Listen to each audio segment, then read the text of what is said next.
porque todo coordenador de jovens sabe dessa dificuldade de relacionamento entre pais e filhos. Nós estamos indo para 14 anos na liderança de jovem e, cara, 90% dos problemas que o jovem passa é essa falta de relacionamento.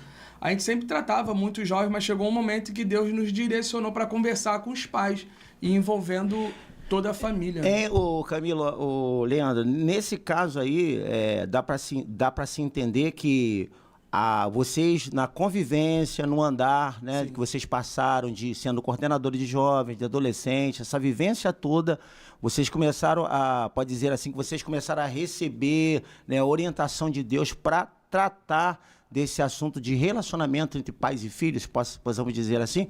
Porque para a gente conseguir entender e trabalhar a vida do jovem, né, ajudar eles a prosseguirem na fé, a gente precisava entender esse relacionamento, porque sempre tem uma base, sempre tem uma raiz o problema. Sim. E aí a gente começou a entender que a raiz do problema, na sua maioria das vezes, vinha de dentro de casa.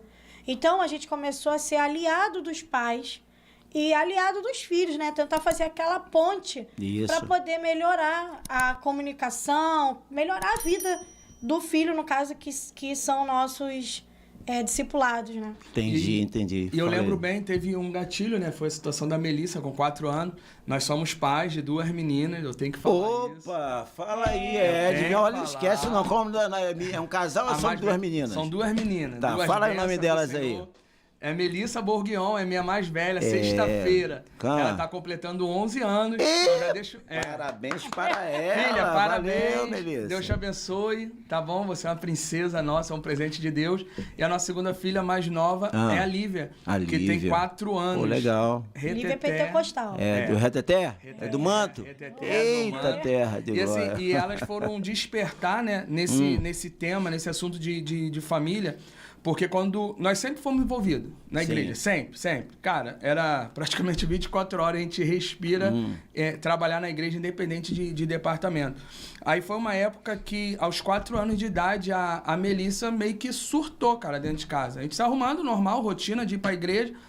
Começou a chorar, não quero ir pra igreja, não vou, não quero frequentar, esse lugar é horrível. E nisso quantos anos? 4 anos. 4 anos de idade. E assim, é uma idade que talvez para nós pais a gente não valoriza. Mas é importante. Aquela coisa, é comum, né? Isso aí. Mas, cara, dá muita importância. A gente tem que valorizar esses pequenos sinais, entendeu?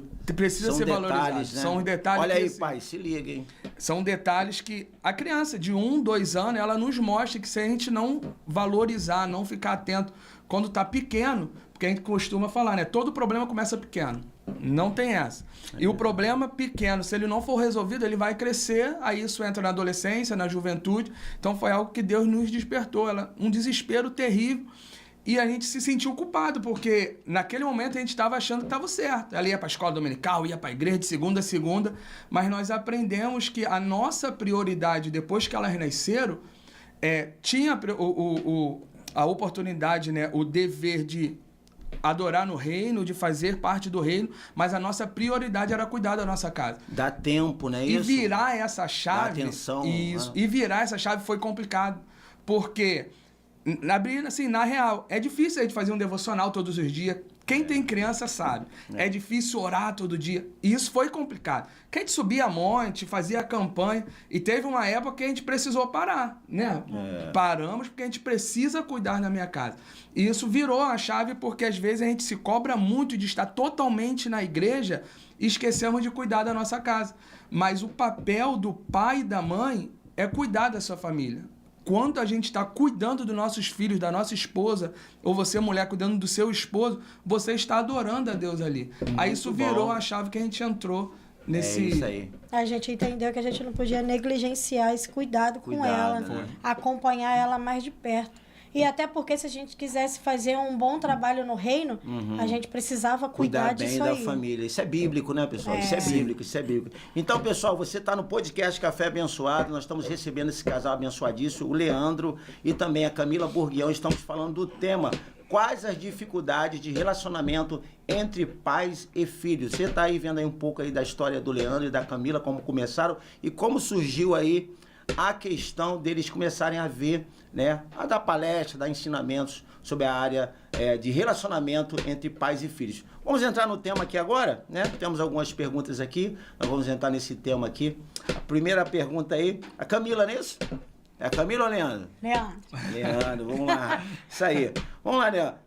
Leandro, há uma guerra de gerações hoje? Há uma guerra de gerações, de relacionamento entre pais e filhos, sendo que a Bíblia fala em Efésios capítulo 6, versículo 1, que fala assim, ó, filhos, sede obedientes aos pais, né? Honra teu pai e tua mãe, isso é um mandamento como promessa, e também, a Bíblia também vai falar assim, pais, não provoquei a ira dos vossos filhos.